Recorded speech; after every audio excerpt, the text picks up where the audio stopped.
در سومین اپیزود یا اپیراس برنامه سوسو در جشنواره تیرگان بخش دیگری از نمایشگاه سومین فضا رو با هم خواهیم دید.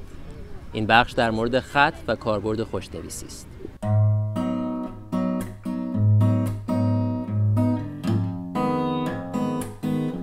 I'm Gita Hashemi. I'm a resident of Toronto, and the project that you see here in this exhibition is called the Book of Illuminations, or Kitab Roshangari Ha. It's a project that is done entirely in Farsi because its intention is to actually speak to the audience that I haven't spoken to in a long time, because I have been living in Canada for over 20 years. And my audience has been a very diverse audience, but not exclusively Iranian.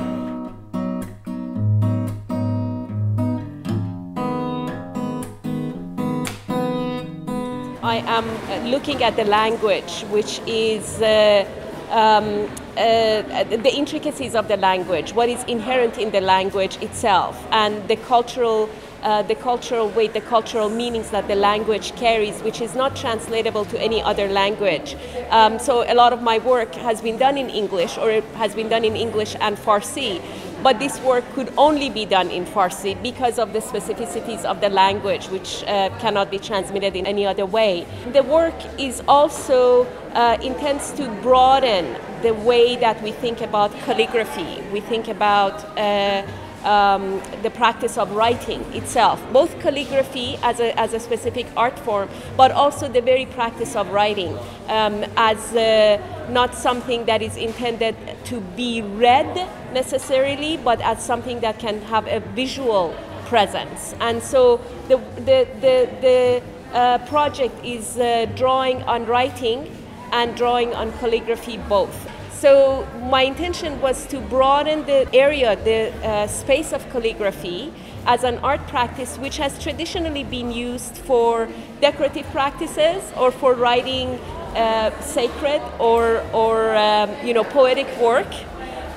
So calligraphy has always been in the service of other art forms. And I wanted it to have its own presence, and I wanted it to be open to the everyday language, to the everyday presence, so that we're not just writing the poetry of Hafiz or verses from Quran, but that we are actually are able to bring our own presence, I am able to bring my own daily presence as someone who lives here and has a specific concerns into this particular practice of calligraphy.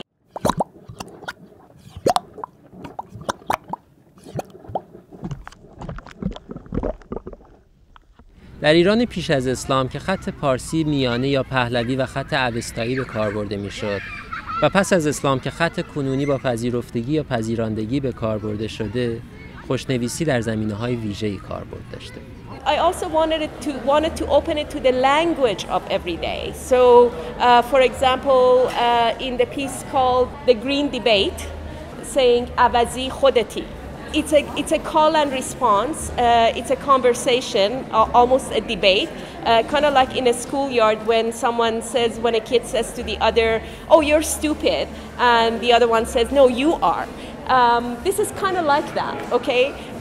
But I can't really translate the words themselves. But any Iranian who understands the language, when someone tells you "Avazi," you just immediately recognize that, right?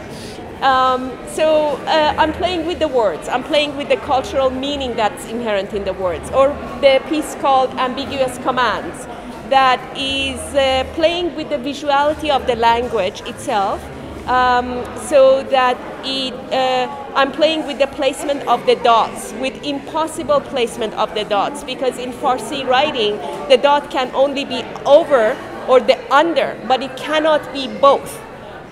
When the minute that it's in both places, it becomes both ambiguous because you can't easily read it, but it also carries meanings because then, each word has itself and its own negation contained in it because of the placement of the dots. So, and it brings phrases from our everyday language into it. So, begu nagu, bekon nakon, right?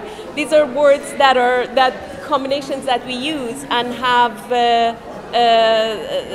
that part of our day-to-day language, but it's only can be done in visual, in terms of its visual presence. پس از نقش بسیار مهم ایرانیان در پیشرفت و فرگشت یا تکامل خط کنونی که در گذشته با نام خط اسلامی شناخته می شده و امروزه به نام خط عربی شناخته می شود، از میان خوشنویسی های پرشمار این خط در کشورهای اسلامی، یکی از خوشنویسی های ایرانی یعنی نستعلیق برترین جایگاه رو یافت و لقب عروس خطهای اسلامی را گرفت.